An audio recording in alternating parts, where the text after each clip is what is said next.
गगन GS study point पर आप सभी का स्वागत है। यूपी पुलिस कांस्टेबल भर्ती 2025 के लिए जीके जीएस में हम लोग सॉल्व कर रहे हैं दोस्तों प्रैक्टिस सेट, जिसमें आज है दूसरा।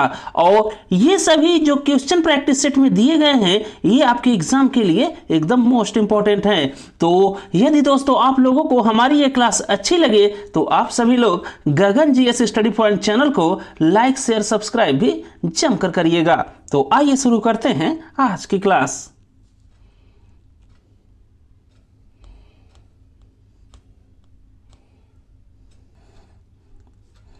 आज की क्लास का पहला क्वेश्चन है, डॉक्ट्रिन ऑफ लेप्से किसने लागू किया था?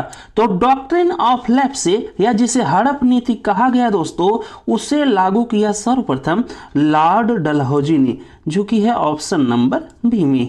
बाकी लॉर्ड डलहौजी और हड़प नीति से आप लोग कुछ और पॉइंट ध्यान में रखिएगा कि लॉर्ड डलहौजी ने 1848 ईस्वी में हड़प नीति या डॉक्ट्रिन ऑफ लेप्से की शुरुआत की, जिसने गोद लेने की परंपरा को समाप्त कर दिया। और इस नीति के आधार पर दोस्तों भारत के कुछ राज्यों को ब्रिटिश साम्राज्य में मिला लिया गया और उसमें सबसे पहला राज्य था सतारा। बाकी कुछ और राज्य थे जिन्हें आप लोग अगर याद करना चाहे तो याद रखिएगा, और वो है सतारा, तो ये तो आपको याद करना है। बाकी हो गया उदयपुर, फिर झांसी, और उसके बाद है नागपुर।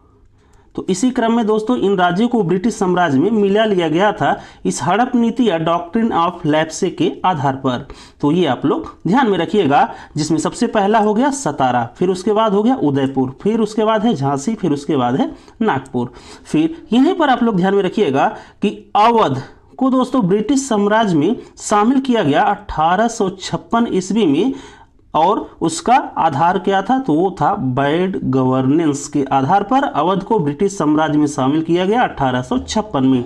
ये दोस्तों कई बार आया है एग्जामों में, तो इसे आप लोग ध्यान में रखिएगा कि अवध को 1856 में ब्रिटिश साम्राज्य में मिलाया गया बैड गवर्नेंस के आधार पर। फिर वेलेजली से आप लोग ध्यान में रखिएगा दोस्तों कि भारत में वेलेजली ने सहायक संधि या सब्सिडरी अलायंस की शुरुआत की, और वेलेजली के द्वारा जो सहायक संधि शुरू की गई उसके आधार पर दोस्तों भारत का पहला राज्य जिसे ब्रिटिश साम्राज्य में शामिल किया गया वो था दोस्तों हैदराबाद। तो ये आप लोग ध्यान में रखिएगा।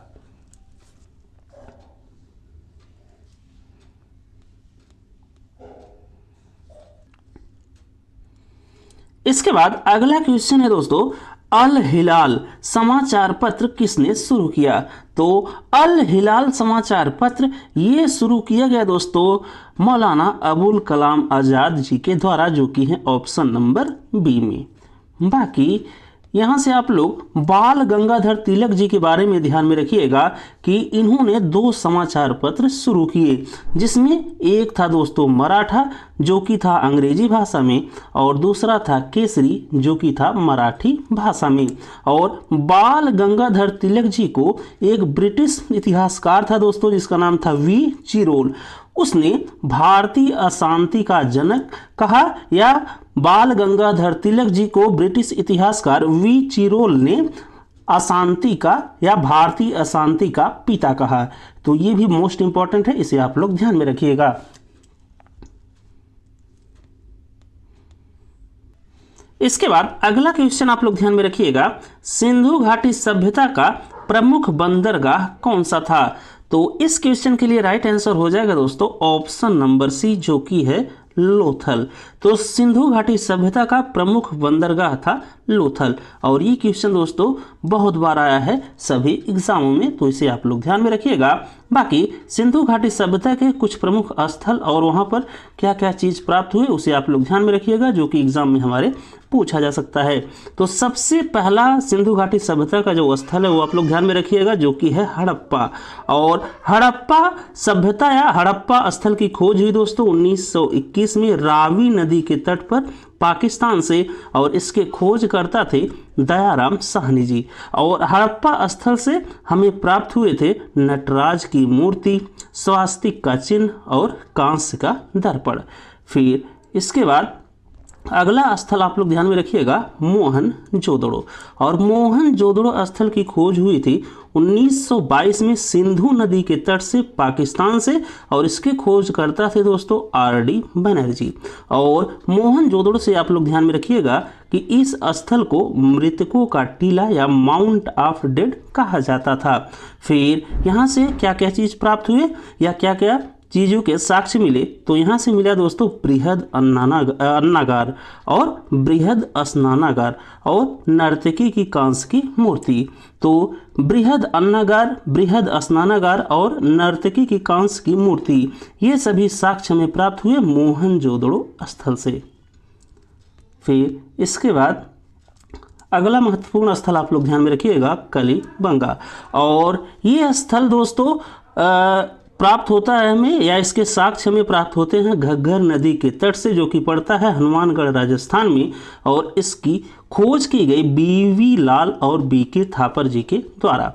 और इस स्थल से दोस्तों हमें ऊंट की हड्डियां प्राप्त हुई। और कलिबंगा स्थल मिट्टी के पात्र के लिए दोस्तों प्रसिद्ध था, ये बहुत इंपॉर्टेंट है, इसे आप लोग ध्यान में रखिएगा।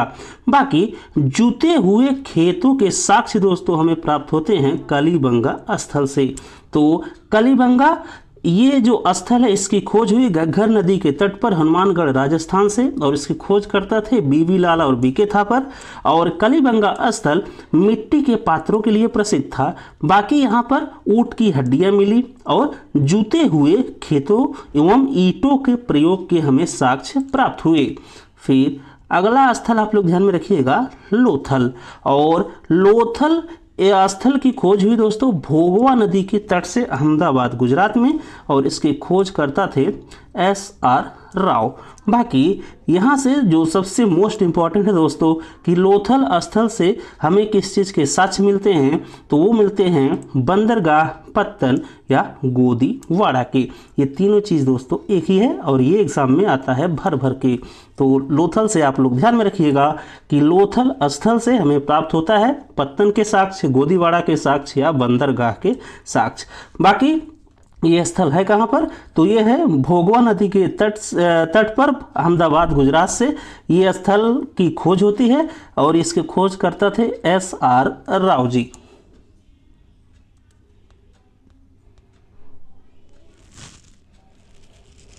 इसके बाद अगला क्वेश्चन आप लोग ध्यान में रखिएगा एल नीनो किससे संबंधित है। तो एल नीनो ये संबंधित है दोस्तों मानसून परिवर्तन से, जो कि है ऑप्शन नंबर ए में। बाकी एल नीनो के बारे में आप लोग कुछ पॉइंट और ध्यान में रखिएगा। तो इसमें एल नीनो से आपको ध्यान में रखना है कि एल नीनो यह एक स्पेनिश वर्ड होता है जिसका अर्थ है दोस्तों शिशु या छोटा बच्चा। और ये भी दोस्तों क्वेश्चन एग्जाम में आया हुआ है कि एल नीनो का अर्थ क्या होता है। तो एल नीनो ये एक स्पेनिश वर्ड है जिसका अर्थ होता है शिशु या छोटा बच्चा। बाकी एल नीनो दोस्तों यह एक गर्म महासागरीय धारा है जो पूर्वी प्रशांत महासागर में बहती है। और ये कहाँ पर बहती है पूर्वी प्रशांत महासागर के, तो वो बहती है पेरू तट के पास। फिर पेरू तट पर दोस्तों ठंडी धारा बहती है जिसका नाम होता है हम्बोल्ट धारा। और ये जो एल नीनो होती है ये उसी को रिप्लेस करती है। तो एल नीनो यह एक गर्म महासागरीय धारा है जो पूर्वी प्रशांत महासागर के पेरू तट के पास बहती है। और ये पेरू तट पर बहने वाली ठंडी धारा हम्बोल्ट धारा को रिप्लेस करती है। और यदि दोस्तों एल नीनो ज़्यादा है तो जो इंडियन मानसून है उसकी मात्रा कम हो जाएगी। मतलब इसका यह आप समझिएगा कि यदि एल नीनो अधिक है तो भारत में सूखा पड़ेगा। इस बात को आप लोग ध्यान में रखिएगा। तो IM से हो गया इंडियन मानसून, अर्थात भारतीय जो मानसून है वो एल नीनो से एकदम डायरेक्टली क्या है रिलेशन में है कि अगर एल नीनो इसकी मात्रा दोस्तों अधिक होती है तो जो इंडियन मानसून है वो कम होगा, मतलब भारत में सूखा पड़ेगा अर्थात बारिश कम होगी। तो ये दोस्तों बेसिकली क्या होता है एल नीनो, तो ये मतलब रेन को या मानसून को अफेक्ट करने वाला एक कॉज या कारक है जिसे आप लोग ध्यान में रखिएगा। और यह एक महासागरीय गर्म धारा है जो कि पूर्वी प्रशांत महासागर के पेरू तट के पास बहती है।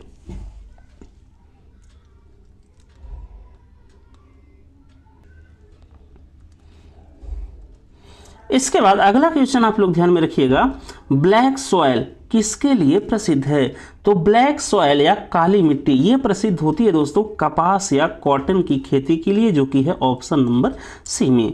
और भारत का जो राज्य है दोस्तों गुजरात, वो कपास उत्पादन में प्रथम या पहले स्थान पर है। इस बात को भी आप लोग ध्यान में रखिएगा।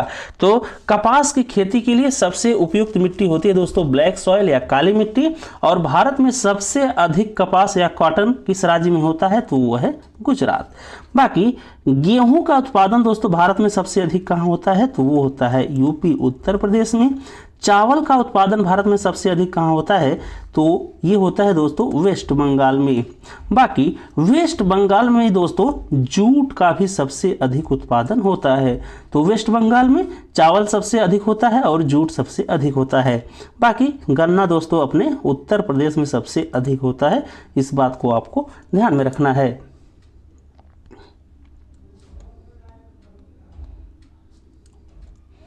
इसके बाद अगला क्वेश्चन है, हिमालय किस प्रकार का पर्वत है? तो हिमालय दोस्तों एक प्रकार का वलित पर्वत है या फोल्ड माउंटेन है, जो कि है ऑप्शन नंबर सी में।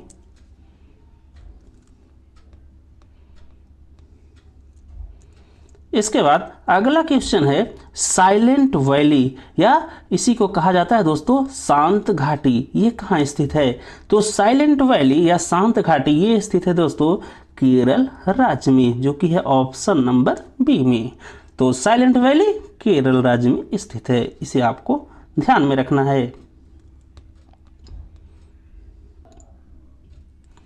इसके बाद अगला क्वेश्चन आप लोग ध्यान में रखिएगा, विश्व की सबसे बड़ी खाड़ी कौन सी है? तो विश्व की सबसे बड़ी खाड़ी है दोस्तों बंगाल की खाड़ी या बे ऑफ बंगाल, जो कि है ऑप्शन नंबर बी में।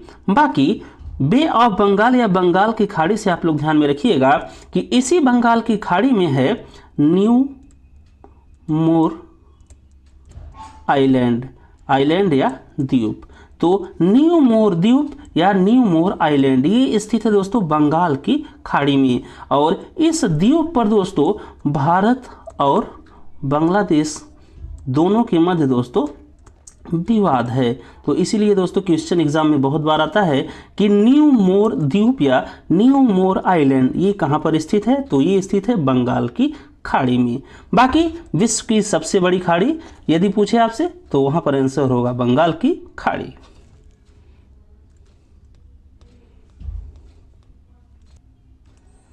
इसके बाद अगला क्वेश्चन है दोस्तों, संविधान सभा का गठन किस योजना से हुआ? तो संविधान सभा का गठन हुआ कैबिनेट मिशन प्लान या कैबिनेट मिशन योजना से। और कैबिनेट मिशन योजना ये दोस्तों भारत में आई 1946 में। और कैबिनेट मिशन योजना में दोस्तों कुल 3 मेंबर थे, जिसमें पहला था पी लॉरेंस, फिर दूसरा आप लोग ध्यान में रखिएगा कि कैबिनेट मिशन योजना का दूसरा मेंबर था स्टेफर्ड या आप लोग ध्यान में रखिएगा एस क्रिप्स, और तीसरा था एवी एलेक्सेंडर। तो कैबिनेट मिशन योजना इसी के तहत दोस्तों भारत में संविधान सभा का गठन हुआ। और कैबिनेट मिशन योजना या कैबिनेट मिशन प्लान ये भारत में आया 1946 में। और कैबिनेट मिशन प्लान में कुल 3 सदस्य थे, जिसमें एक हो गया दोस्तों पी लॉरेंस, दूसरा हो गया स्टोफर्ड क्रिप्स या एस क्रिप्स आप लोग ध्यान में रखिएगा, और तीसरा है एवी एलेक्जेंडर।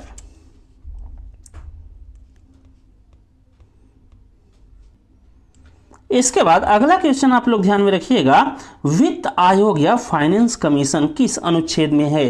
तो वित्त आयोग या फाइनेंस कमीशन को दिया गया है दोस्तों भारतीय संविधान के अनुच्छेद या आर्टिकल 280 में, जो कि है ऑप्शन नंबर बी में। बाकी फाइनेंस कमीशन या वित्त आयोग से आप लोग ध्यान में रखिएगा कि फाइनेंस कमीशन या वित्त आयोग को दिया गया है संविधान के अनुच्छेद 280 में। और वित्त आयोग में होते हैं दोस्तों कुल 5 सदस्य, जिसमें एक होते हैं चेयरमैन महोदय या अध्यक्ष महोदय, बाकी 4 होते हैं अदर मेंबर या अन्य सदस्य। तो वित्त आयोग का जो गठन होता है उसमें होते हैं कुल 5 सदस्य, जिसमें एक हो गए अध्यक्ष महोदय, बाकी 4 हो गए अन्य सदस्य। और इन सभी सदस्यों को दोस्तों नियुक्त किया जाता है और इन सभी सदस्यों को हटाया भी जा सकता है। तो किसके द्वारा? तो वो प्रेसिडेंट महोदय या राष्ट्रपति महोदय के द्वारा। ये बात आप लोग ध्यान में रखिएगा। बाकी पहले फाइनेंस कमीशन या पहले वित्त आयोग के अध्यक्ष थे के.सी. नियोगी। और वर्तमान समय में दोस्तों 16वें फाइनेंस कमीशन या 16वें वित्त आयोग के चेयरमैन या अध्यक्ष हैं अरविंद पनगड़िया। ये बात आपको ध्यान में रखनी है।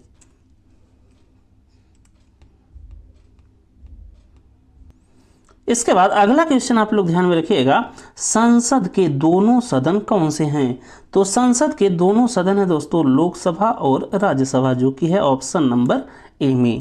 बाकी राज्यसभा को कहा जाता है दोस्तों अपर हाउस या उच्च सदन, और यह दोस्तों एक अस्थाई सदन होता है, मतलब इसको भंग नहीं किया जा सकता।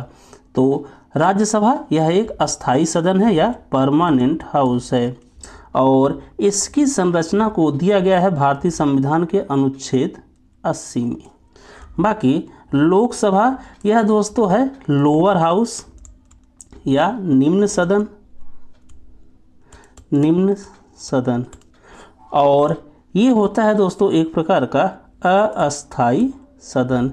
इसे दोस्तों हर 5 वर्ष में राष्ट्रपति महोदय भंग कर देते हैं, 5 वर्ष या उससे पहले अगर गवर्नमेंट बहुमत में नहीं है।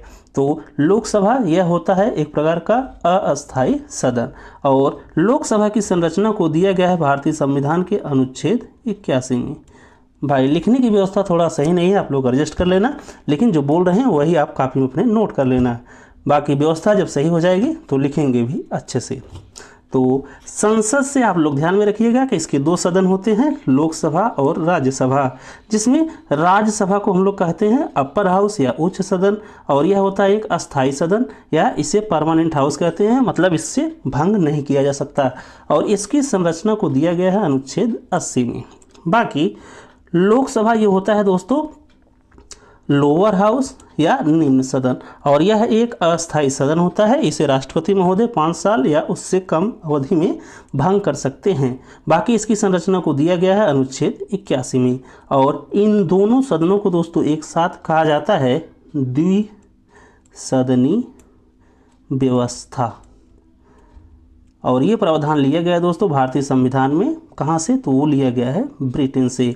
तो द्विसदनी व्यवस्था ये प्रावधान भारतीय संविधान में शामिल किया गया है ब्रिटेन के संविधान से।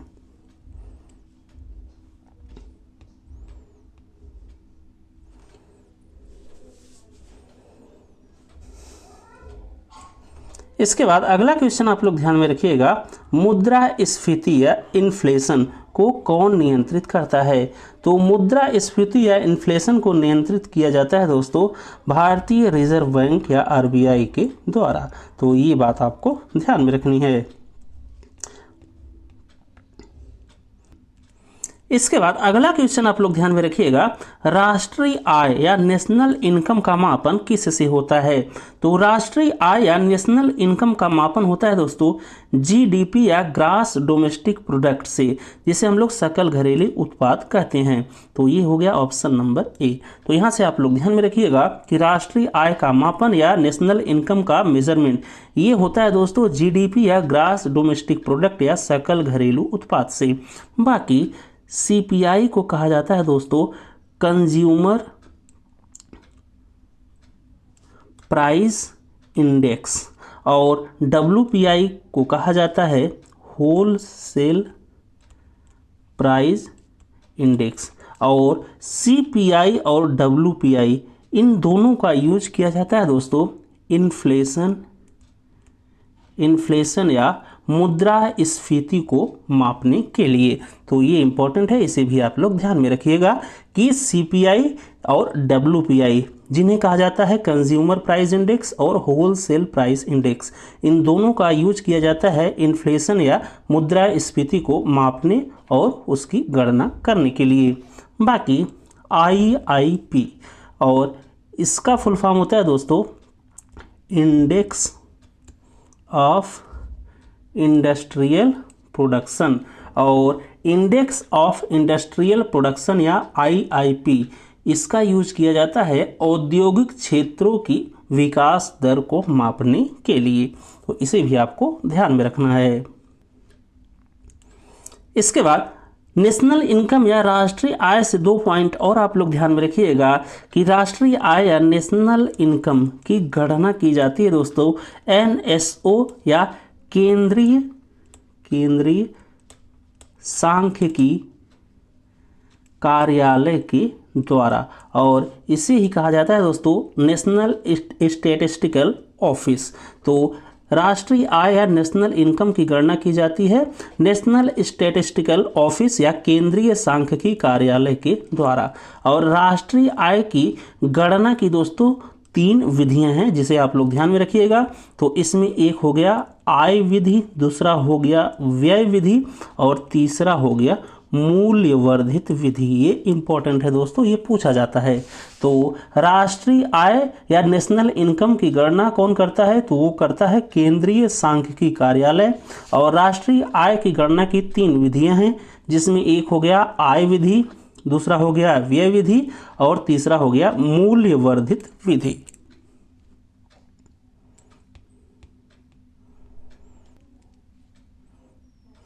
इसके बाद अगला क्वेश्चन आप लोग ध्यान में रखिएगा, रेपो रेट क्या है? तो इस क्वेश्चन के लिए राइट आंसर हो जाएगा दोस्तों ऑप्शन नंबर बी, जो कि है RBI द्वारा बैंकों का ऋण दर। तो रेपो रेट से आप लोग ध्यान में रखिएगा, सबसे पहले इसकी डिफिनीशन क्या होती है रेपो रेट की? तो रेपो रेट की डिफिनीशन आप लोग ध्यान में रखिएगा कि the rate at which RBI lends money to the any commercial bank, मतलब वह रेट या वह दर जिससे दोस्तों RBI किसी भी कॉमर्शियल या व्यापारिक बैंकों को पैसा देता है, उसी रेट को कहा जाता है दोस्तों रेपो रेट।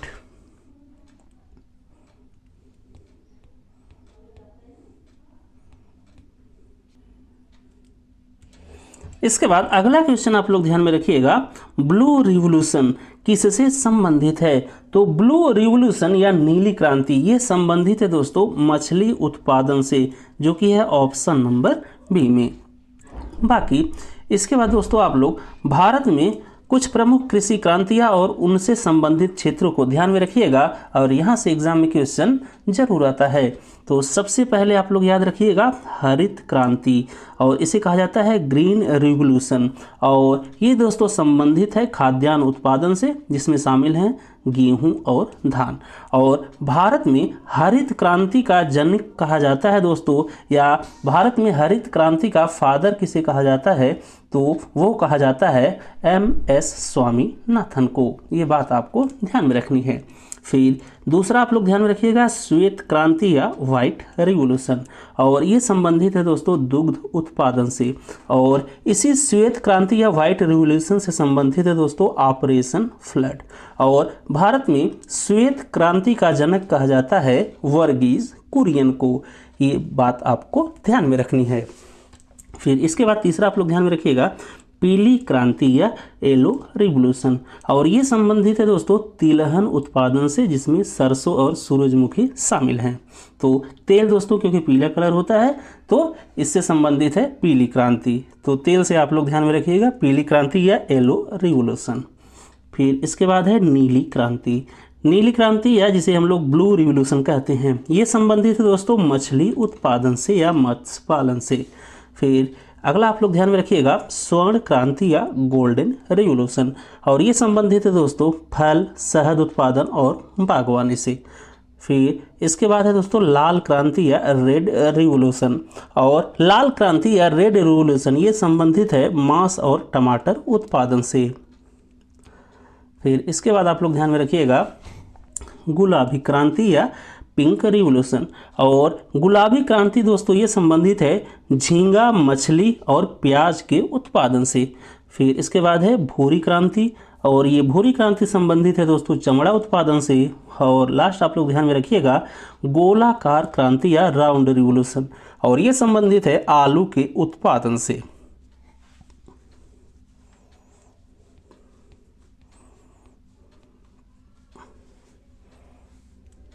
इसके बाद अगला क्वेश्चन है ग्रीन जीडीपी क्या है। तो ग्रीन जीडीपी ये दोस्तों पर्यावरणीय लागत सहित जीडीपी को कहा जाता है। तो इस क्वेश्चन के लिए राइट आंसर हो जाएगा ऑप्शन नंबर बी। तो ग्रीन जीडीपी ये पर्यावरणीय लागत सहित जीडीपी या ग्रास डोमेस्टिक प्रोडक्ट है, जिसे इको एडजस्टेड जीडीपी भी कहा जाता है। तो ये क्वेश्चन आप लोग ध्यान में रखिएगा।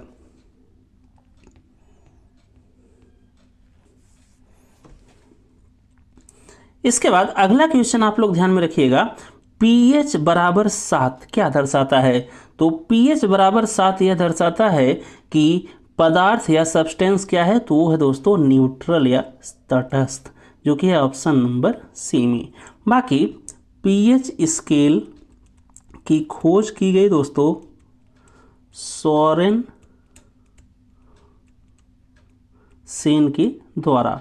तो pH स्केल की खोज की गई दोस्तों सोरेन सेन के द्वारा, और यह दोस्तों 0 से लेकर 14 तक एक स्केल होता है, और यहाँ मिडिल में आता है 7।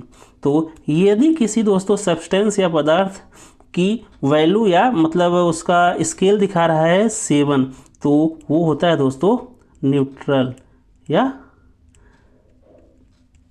तटस्थ। तो ये बात आपको ध्यान में रखनी है pH स्केल से। बाकी ये दोस्तों 0 से लेके अगर जिस भी मतलब सब्सटेंस की वैल्यू रहेगी दोस्तों 0 से 7 के बीच में, वो होता है एसिड मतलब अम्ल, और जिसकी वैल्यू दोस्तों 7 और 14 के बीच में रहेगी यहाँ पर, वो होता है बेस या क्षार। तो ये आप लोग जानते होंगे। बाकी pH बराबर 7 ये क्या दर्शाता है, तो इसे आपको ध्यान में रखना है। तो pH की वैल्यू यदि 7 आ रही है तो सब्सटेंस क्या है, न्यूट्रल है। और इस pH स्केल की खोज किसने की, तो वो की सोरेन सेन ने।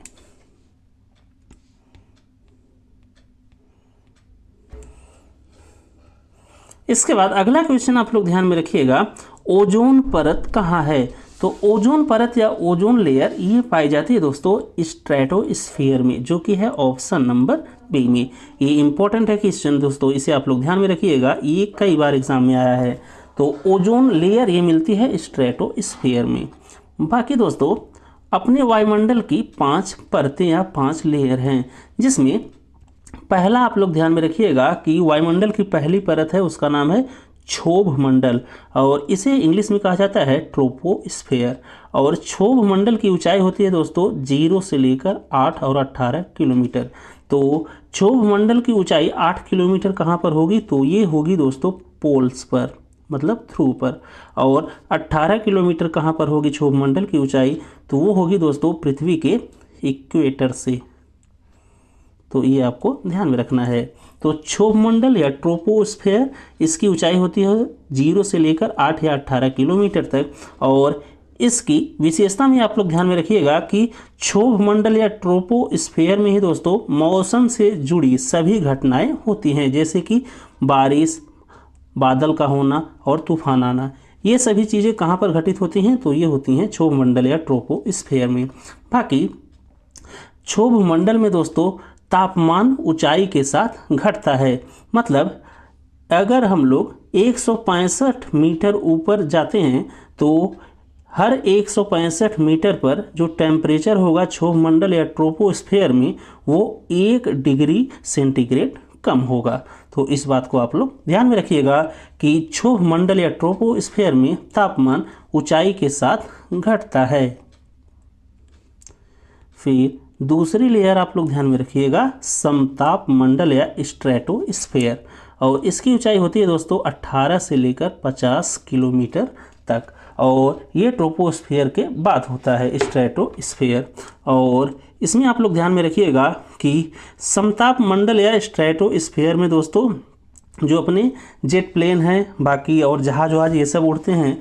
बाकी ओजोन परत भी दोस्तों समताप मंडल या स्ट्रेटोस्फेयर में ही मिलती है। और तापमान दोस्तों स्ट्रेटोस्फेयर या समताप मंडल में ऊंचाई के साथ बढ़ता है, ये बात आप लोग ध्यान में रखिएगा। फिर तीसरी लेयर आप लोग ध्यान में रखिएगा मध्यम मंडल या मेसोस्फेयर, और इसकी ऊंचाई होती है दोस्तों 50 से लेकर 80 किलोमीटर तक। और मीसोस्फेयर में दोस्तों उल्का पिंड या मेटेरॉइड्स ये दोस्तों जलकर खत्म हो जाते हैं। और ये दोस्तों सबसे ठंडी परत या सबसे ठंडी लेयर होती है मध्यम मंडल या मीसोस्फेयर। फिर चौथा आप लोग ध्यान में रखिएगा तापमंडल या थर्मोस्फेयर।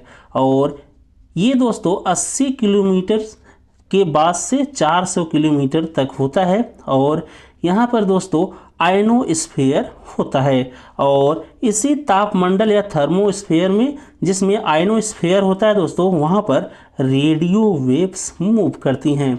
और यहाँ पर दोस्तों तापमान सबसे अधिक या बहुत अधिक होता है, इस बात को आप लोग ध्यान में रखिएगा।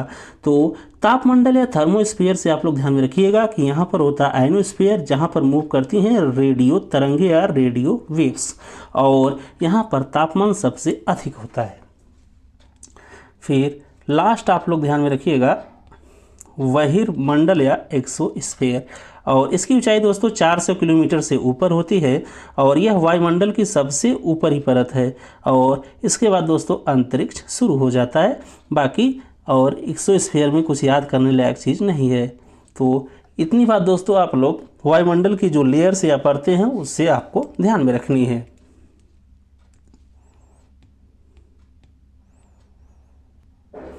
इसके बाद अगला क्वेश्चन आप लोग ध्यान में रखिएगा, इंसुलिन कहाँ बनता है। तो इंसुलिन बनता है दोस्तों अग्नाशय या पैंक्रियाज में, जो कि है ऑप्शन नंबर बी में। बाकी पैंक्रियाज के बारे में कुछ पॉइंट और आप लोग ध्यान में रखिएगा कि पैंक्रियाज यह एक मिश्रित ग्रंथि या हेक्टोक्रिन ग्लैंड है। मतलब पैंक्रियाज दो ग्रंथियों की तरह कार्य करता है, जिसमें पहला हो गया दोस्तों एक्सोक्रिन या बहिस्रावी ग्रंथि। तो पैंक्रियाज दोस्तों जब एंजाइम रिलीज करता है या एंजाइम देता है दोस्तों, तब इसे कहा जाता है एक्सोक्रिन या बहिस्रावी ग्रंथि। और जब पैंक्रियाज दोस्तों हार्मोन्स रिलीज करता है, हार्मोन्स, तब इसे कहा जाता है एंडोक्रिन या अंतःस्रावी ग्रंथि।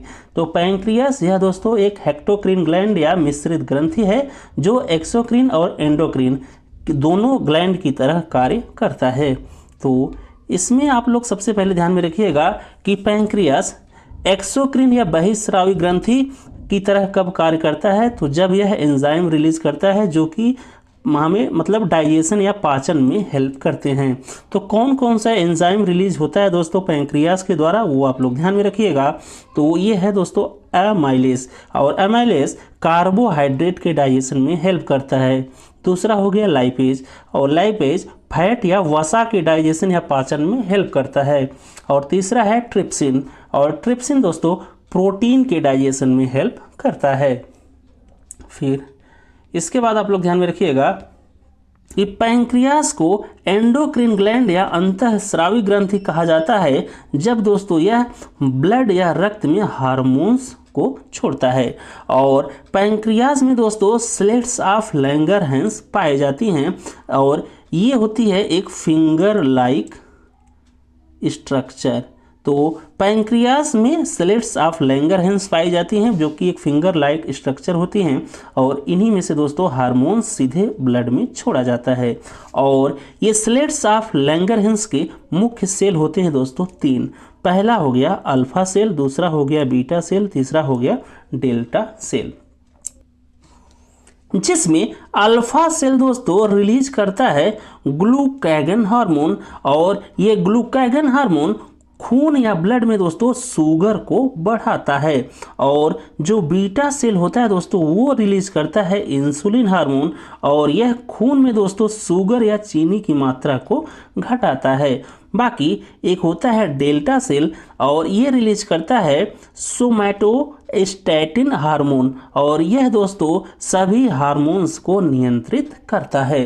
तो पैंक्रियास से आप लोग ध्यान में रखिएगा कि ये एंडोक्रिन ग्लैंड और एक्सोक्रिन ग्लैंड दोनों की तरह कार्य करता है, इसीलिए पैंक्रियास को हेक्टोक्रिन ग्लैंड कहते हैं। और जब पैंक्रियास दोस्तों एंजाइम रिलीज करता है तब इसे कहा जाता है एक्सोक्रिन ग्लैंड, और जब यह हार्मोन्स रिलीज करता है तब इसे कहा जाता है एंडोक्रिन ग्लैंड। और पैंक्रियाज में ही पाई जाती हैं स्लेट्स ऑफ लैंगरहैंस जो कि होती है फिंगर लाइक स्ट्रक्चर। और सेल्स ऑफ लैंगरहैंस के 3 मुख्य सेल होते हैं, जिसमें एक हो गया अल्फा सेल, दूसरा हो गया बीटा सेल, तीसरा हो गया डेल्टा सेल। और अल्फा सेल रिलीज करता है दोस्तों ग्लूकागन हार्मोन, जो कि खून में शुगर की मात्रा को बढ़ाता है। और बीटा सेल रिलीज करता है इंसुलिन हार्मोन, जो कि खून में शुगर की मात्रा को घटाता है।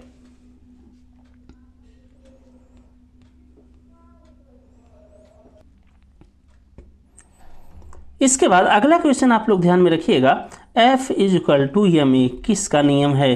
तो F is equal to M A, यह है दोस्तों न्यूटन का नियम, जो कि है ऑप्शन नंबर ए में।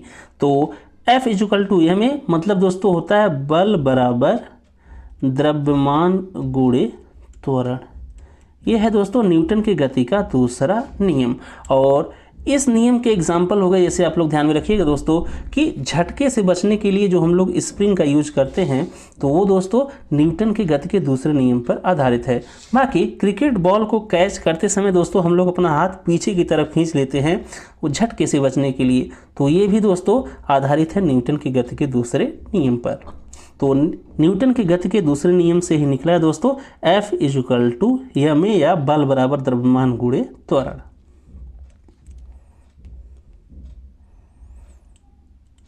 इसके बाद अगला क्वेश्चन आप लोग ध्यान में रखिएगा, आरबीसी या रेड ब्लड सेल का कार्य क्या होता है? तो आरबीसी या रेड ब्लड सेल, इसका कार्य होता है दोस्तों ऑक्सीजन का परिवहन या ऑक्सीजन को ट्रांसपोर्ट करना, जो कि है ऑप्शन नंबर ए में। बाकी आरबीसी की कमी से दोस्तों होता है एनीमिया रोग, ये बात आप लोग ध्यान में रखिएगा। तो एनीमिया रोग ये दोस्तों आरबीसी की कमी से होता है। बाकी आरबीसी का कार्य क्या होता है? तो ये ऑक्सीजन को ट्रांसपोर्ट करता है ब्लड में।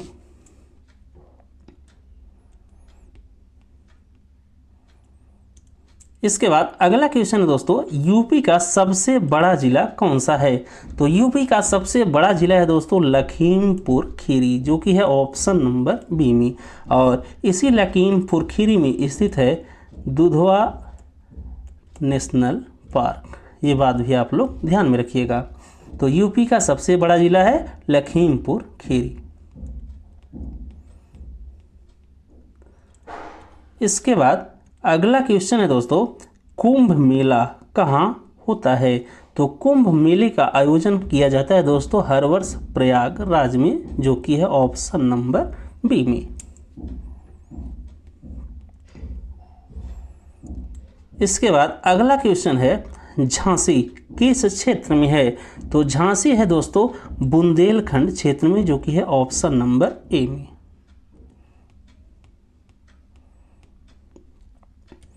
इसके बाद अगला क्वेश्चन है, आरबीआई या रिजर्व बैंक ऑफ इंडिया की स्थापना कब हुई? तो आरबीआई की स्थापना हुई थी दोस्तों 1935 में, जो कि है ऑप्शन नंबर ए में। इसके बाद अगला क्वेश्चन आप लोग ध्यान में रखिएगा, भारत रत्न कब शुरू हुआ? तो भारत रत्न की शुरुआत होती है दोस्तों 1954 में, जो कि है ऑप्शन नंबर ए में। बाकी भारत रत्न दोस्तों सबसे बड़ा नागरिक सम्मान है और इसकी शुरुआत होती है 1954 में। और 1954 में दोस्तों इसे दिया गया था, सबसे पहला नाम आप लोग ध्यान में रखिएगा, डॉक्टर सर्वपल्ली राधाकृष्णन, और ये थे दोस्तों भारत के पहले उपराष्ट्रपति। इन्हें मिला दोस्तों भारत रत्न 1954 में। दूसरे थे चक्रवर्ती राजगोपालचारी, और ये दोस्तों स्वतंत्र भारत के पहले और लास्ट कहिए तो ये स्वतंत्र भारत के पहले गवर्नर थे, चक्रवर्ती राजगोपालचारी। इन्हें भी मिला था 1954 में भारत रत्न। बाकी 1954 में दोस्तों 3 लोगों को भारत रत्न मिला था और वो तीसरे व्यक्ति थे सीवी रमन जी।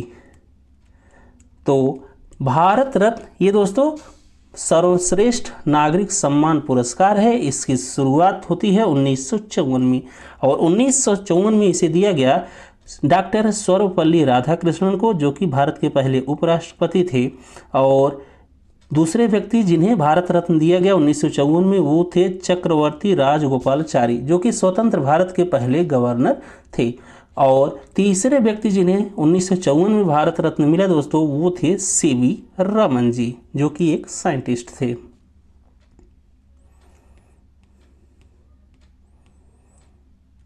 इसके बाद अगला क्वेश्चन है दोस्तों, माउंट एवरेस्ट की ऊंचाई कितनी है? तो माउंट एवरेस्ट की ऊंचाई जैसा कि हम लोग जानते हैं दोस्तों, ये है 8,848 मीटर, जो कि है ऑप्शन नंबर ए में। बाकी माउंट एवरेस्ट से आप लोग ध्यान में रखिएगा कि नेपाल में दोस्तों माउंट एवरेस्ट को कहा जाता है सागर मत्था। तो नेपाल में माउंट एवरेस्ट को कहा जाता है सागर मत्था और इसकी ऊंचाई है 8,848 मीटर। इसके बाद अगला क्वेश्चन है दोस्तों, आईएनसी या इंडियन नेशनल कांग्रेस या भारतीय राष्ट्रीय कांग्रेस की स्थापना कब होती है? तो आईएनसी या इंडियन नेशनल कांग्रेस या भारतीय राष्ट्रीय कांग्रेस, इसकी स्थापना होती है दोस्तों 28 दिसंबर 1885 को गोकुलदास तेजपाल संस्कृत कॉलेज मुंबई में। इस बात को आप लोग ध्यान में रखिएगा। और इसके अध्यक्ष थे A.O. ह्यूम। तो इंडियन नेशनल कांग्रेस या आईएनसी या भारतीय राष्ट्रीय कांग्रेस की स्थापना होती है 28 दिसंबर 1885 को गोकुलदास तेजपाल संस्कृत कॉलेज मुंबई में और इसके अध्यक्ष थे A.O. ह्यूम।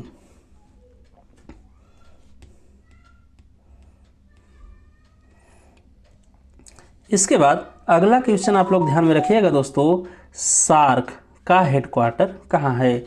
तो सार्क का हेडक्वार्टर है दोस्तों काठमांडू नेपाल में, जो कि है ऑप्शन नंबर बी में।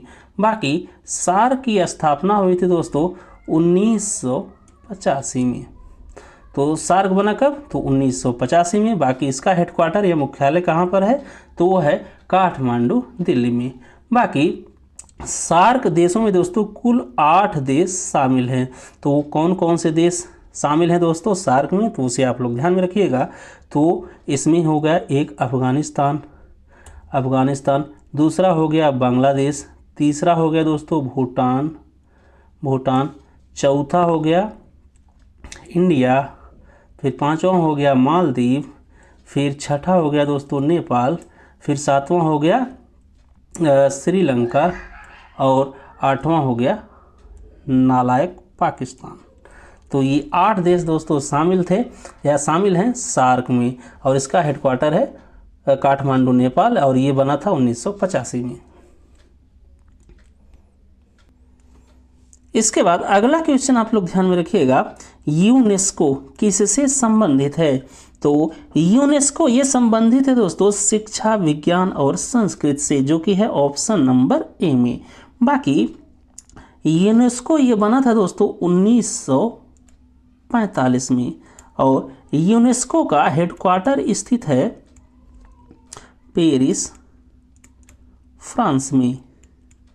और यूनेस्को दोस्तों शिक्षा, विज्ञान और संस्कृति के माध्यम से अंतर्राष्ट्रीय शांति सुरक्षा को बढ़ावा देने का कार्य करता है। और हाल ही में दोस्तों 2023 में भारत के 2 स्थलों को शामिल किया गया यूनेस्को की लिस्ट में।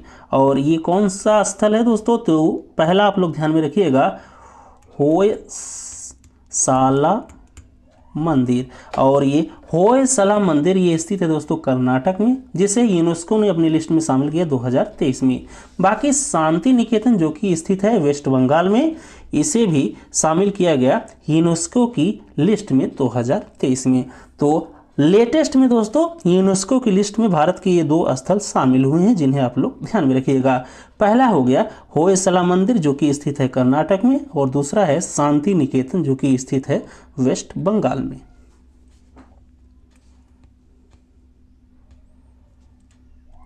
इसके बाद अगला क्वेश्चन है आदित्य L1 मिशन किससे जुड़ा है? तो आदित्य L1 मिशन ये जुड़ा है दोस्तों सूर्य से, जो कि है ऑप्शन नंबर बी में।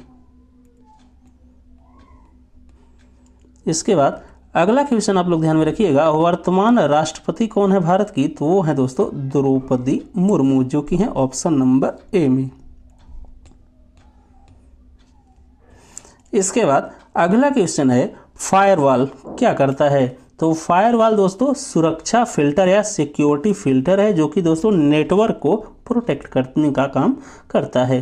तो फायरवॉल ये क्या करता है? तो यह एक सुरक्षा फिल्टर है, जो कि ऑप्शन नंबर बी में। इसके बाद अगला क्वेश्चन आप लोग ध्यान में रखिएगा, मालवेयर क्या है? तो मालवेयर यह एक हानिकारक सॉफ्टवेयर या हार्मफुल सॉफ्टवेयर है, जिसमें दोस्तों वायरस आता है। तो ये वायरस ये सब मालवेयर है। तो मालवेयर क्या है? तो यह एक हानिकारक सॉफ्टवेयर है, जो कि है ऑप्शन नंबर बी में। इसके बाद अगला क्वेश्चन आप लोग ध्यान में रखिएगा, एआई का पूरा नाम क्या है? तो एआई का पूरा नाम है आर्टिफिशियल इंटेलिजेंस। इसके बाद अगला क्वेश्चन है, रैम क्या है? तो रैम दोस्तों एक टेम्पोररी मेमोरी या वोलाटाइल मेमोरी है, जिसे अस्थायी मेमोरी कहते हैं, और ये है ऑप्शन नंबर बी में। और रैम का फुल फॉर्म होता है दोस्तों रैंडम एक्सेस मेमोरी। तो रैम ये एक अस्थायी मेमोरी या टेम्पोररी मेमोरी है, जिसका फुल फॉर्म होता है रैंडम एक्सेस मेमोरी। बाकी इसी से मिलता जुलता एक और है दोस्तों रोम, ROM, और इसका फुल फॉर्म होता है रीड ओनली मेमोरी, और ये होता है दोस्तों परमानेंट मेमोरी, या इसको कहे जाते हैं अस्थाई मेमोरी। तो ये डिफरेंस आप लोग ध्यान में रखिएगा कि रैम को कहा जाता है दोस्तों अस्थाई मेमोरी, और रोम को कहा जाता है अस्थाई मेमोरी, जिसमें रैम का फुल फॉर्म होता है रैंडम एक्सेस मेमोरी और रोम का फुल फॉर्म होता है रीड ओनली मेमोरी।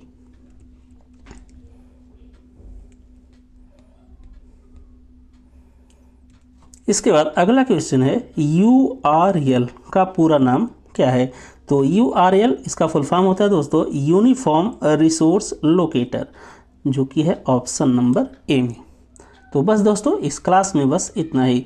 यदि आपको हमारी ये क्लास अच्छी लगी हो तो आप सभी लोग गगन GS स्टडी पॉइंट चैनल को लाइक शेयर सब्सक्राइब भी जमकर करिएगा। थैंक यू, मिलते हैं नेक्स्ट क्लास में।